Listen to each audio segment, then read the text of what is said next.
Okay, be honest. Did you know Korea has a housing system where you pay 0 rent? I'm a whole realtor here in the States, and today we're breaking it all down. The 3 main ways people get apartments in Korea versus how we do it in the States. And here's the crazy part. We are actually planning on buying a property in Korea ourselves. While I'm learning about all this stuff as a US realtor, I'm also figuring it out for my own family. Meaning everything that we're sharing with you today, it's literally what we're using to make a real life decision. So it's like as people who are preparing to move the family forward in a whole different country. And honestly, it feels like exciting and terrifying at the same time, but mostly exciting. If you're planning on buying a home one day, or honestly, you just want to know, maybe you're a university student, maybe you're somebody who loves to travel, whatever it may be, this video is going to change the way you look at housing. Because some of these Korean systems, they have me questioning everything we do here in the US. So let's get into it. First of all, we're going to start with jeonse. This is the part that made my soul leave my body. With jeonse, you pay 0 rent.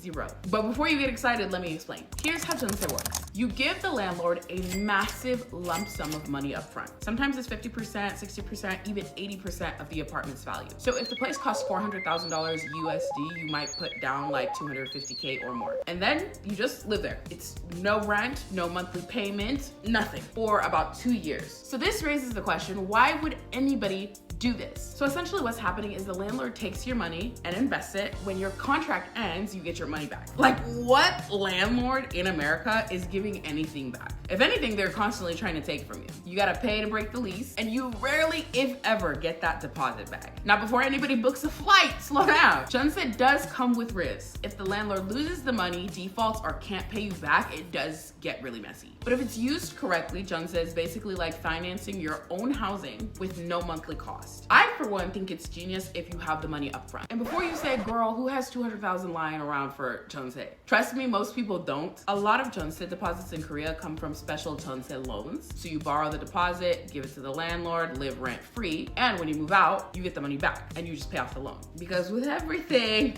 there's always interest. I want to say it's significantly lower than what it is in the States though. Culturally, Korean parents often help their kids with these big deposits. I want to say it was like very normal. It's like a rite of passage, you know, think of it like a down payment gift in America, but on steroids. Would you ever put down a huge deposit to live rent-free for 2 years? Comment yes or no right now. I want to see how y'all feel. Next up is Wolse. This is Korea's version of what we consider normal rent, but with a twist. And we're talking about rent because there are very few options to just purchase a home outright in Korea. Since the main form of living we have is apartments. I don't think you're gonna find your traditional 30-year mortgage loan option over there. And President Trump is trying to change that to like 50 years. The interest that you end up paying over time is insane. Talk about the interest on a traditional loan. For example, this house is $550,000 when it was purchased. With the monthly payments that have to be made over the course of 30 years, you end up paying like $1.3 million.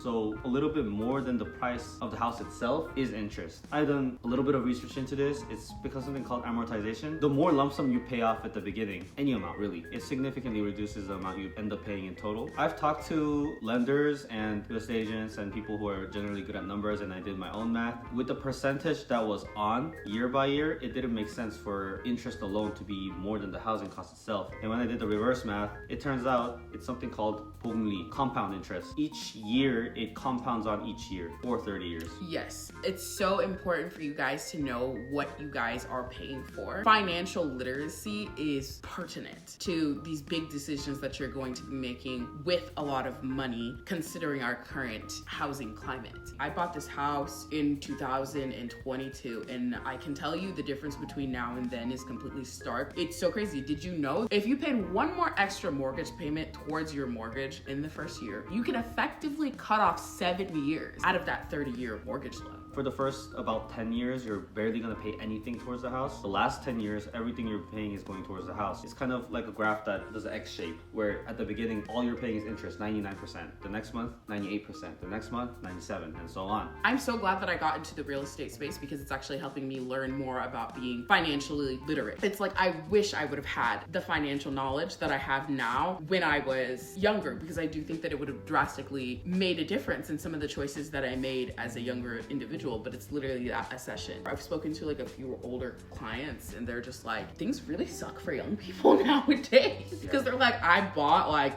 my 4,000 square foot mansion or whatever back in the 1990s and it cost me $70,000, and now people are turning around and selling the same property for millions of dollars. It's just inflation. When the interest rates go up, the prices might come down or they might come a little bit steady, but as soon as the interest rates go down, the prices of housing increases. So it's always going to be this equilibrium. One of my mentors told me this quote that they were like, the best time to buy a house is now, and I genuinely believe that. Now is always going to be the best time to buy a home, just because the climate is always changing. Like, there's been people that have been waiting since 2008 for the market to crash again or whatever, and it's just like, we don't look like there's any trajectory towards a market crash. If anything, it's only increased every year since people are saying, oh no, the market is gonna drop next year, rates are gonna come down. There's a lot of fluctuation for sure, but we're seeing an upward trend, and time again, real estate has proven to be a great investment. I think obviously best case scenario, like if you have the capital to afford a property outright with cash, that's gonna be the best,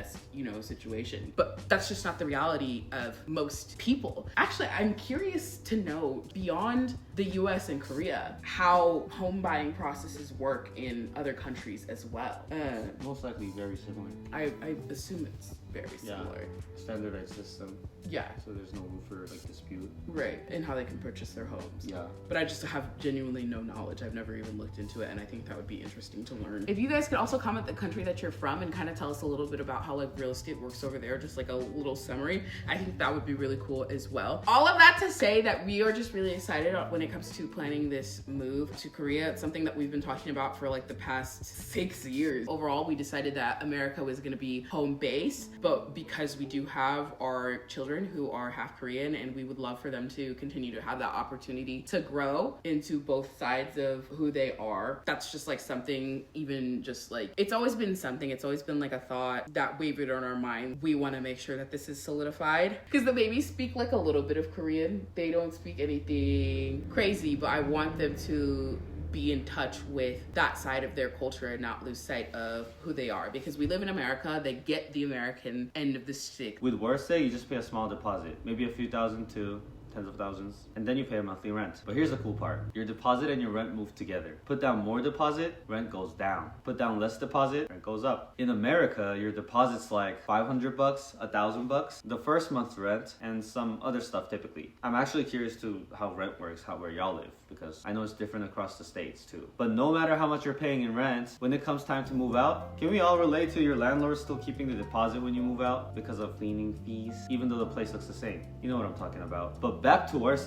Wolse is basically, I don't have 300K for Jeonse, but I don't want to be broke every month either. It's flexible, customizable. An example of that would be when I was living in Daejeon. I was living like in a small studio apartment, basically student living, because I wanted to live like near campus. It was like one room. Let's say like the deposit was $3,700. The Wolse was $340. The maintenance and all those little charges that they have you there is about like $80. So my total monthly payment for my one room when I was staying in Korea was about $400. So this next one cracks me up. It's called Ban-jeonse. It's like if Jeonse and Wolse had a baby. Here's how Ban-jeonse works. You pay a medium deposit, which allows you to pay a smaller monthly rent. It's kind of like that perfect in between, that sweet spot between Jeonse and Wolse. It helps young people balance the cost of living and savings, and with Korea's expensive housing market, Ban-jeonse is becoming super common, which also leads me to kind of want to touch on the fact of what's the living situation for young adults in Korea right now. Surprisingly, I think it's very similar to what's happening here in the US. So as far as home ownership goes, the trends are very similar. Home ownership is actually dropping for 20 years old and 30 years old. Recently, the rate of home ownership amongst people in their 30s fell to a record low. I think the average here is actually 40, almost 50, when people are buying their first homes. In a big city like Seoul, among 30-something-year-olds, household heads, only about 1 in 4 own a home. The rest are renting or otherwise housing unstable. Overall across Korea, household without dwellings, for example renters or non-owners, have been rising. That means a large proportion of young people are stuck in rentals, or they couldn't afford to buy in, which changes their whole life outlook compared to older generations. Housing cost burden on youth is heavy. According to recent data, about 1 in 3 employed young people is spending over 20% of their income on housing. That's not a small chunk. When you factor in student debt, living costs, future family goals, etc., that financial weight adds up fast. Experts warn that as more people shift from systems like TRYNNA, which is, if you guys remember, large deposit, no rent, to monthly rent systems, the housing and savings asset ladder effect declines. Instead of building equity or stability, many young people get locked into ongoing high housing costs. The result, more young adults putting off or abandoning dreams of owning a home, which has ripple effects on when, or if they even marry, have kids, and settle down. On top of it, job and economic instability compounds it. There's a huge problem with youth unemployment, job market pressures that are hitting young people especially hard. Now, let's talk about buying, because buying a home in Korea is a completely different universe. If we touch a little bit about America's home buying process. In the US, buying a home involves a lot. Pre-approvals, inspections, appraisals, HOA documents, CC&Rs, negotiating repairs, closing costs, home insurance, property taxes, your realtor crying because the lender won't answer the phone. And it can take a minute. It's arguably one of the biggest decisions you're going to make in your life because it's a lot of money. And I feel like in Korea, it was more so like you walk into a model home, like a whole showroom, like IKEA, but for apartments. A lot of them do come furnished too, which is interesting. I feel like my experience was I went, called somebody, toured the unit, picked my floor, picked the layout, signed the paperwork, boom. I know they do have realtors in Korea too, but they work very differently. When in Korea, I feel like you could just buy a place like that. Yeah. I will also say that you can get significantly more home in America than you can in Korea for the money. Like the amount that they use on their down payment is a cost of a house here, basically. But they also have something called Cheonggyak. That's like a housing lottery. So you literally enter the chance to win a new apartment. I will, however, praise Korean apartments for the amenities. They come with crazy amenities, gyms, daycares, libraries, music rooms, delivery lockers. Some buildings have saunas. I've seen that before. They also have kids' playgrounds inside. Meanwhile, in America, your HOA is like, here's a dead lawn and a warning letter. I hate HOA. And the reason why we're making this video isn't to say that one system is better than the other. It's to highlight the difference in both, because both cultures have different ways of what they consider creating stability, and housing is a huge part of that. Both Korea and America, they have their systems that they believe help families afford homes in ways that maybe the other one doesn't offer. And they both have their strengths. I just think it's really powerful to learn from, like, both of the cultures. So I don't know how much you guys like this video, but if you want a part 2 where we actually show you real Korean apartment prices, breakdown, Cheonggyak, or show you a step-by-step how the deposit works, I guess we're gonna have to go through that process ourselves as well. Just comment part 2. And if you're new here, welcome to the family, where we just talk a little bit about everything now, huh? We talk about culture, we talk about real estate, parenting, and life all around the world. More so between the States and Korea, but.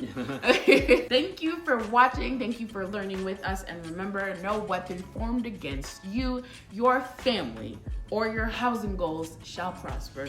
Can I get an amen today? Amen. So we are going to see you guys in the next video where we talk a little bit more about the home that I own in America, and more so what we're looking for in Korea, and kind of what inspired the desire to make that move, which is gonna be super exciting. Well, that's it for today's video. If you like this video and if you want to see more videos, don't forget to like and subscribe, but also tune in for more videos. Bye.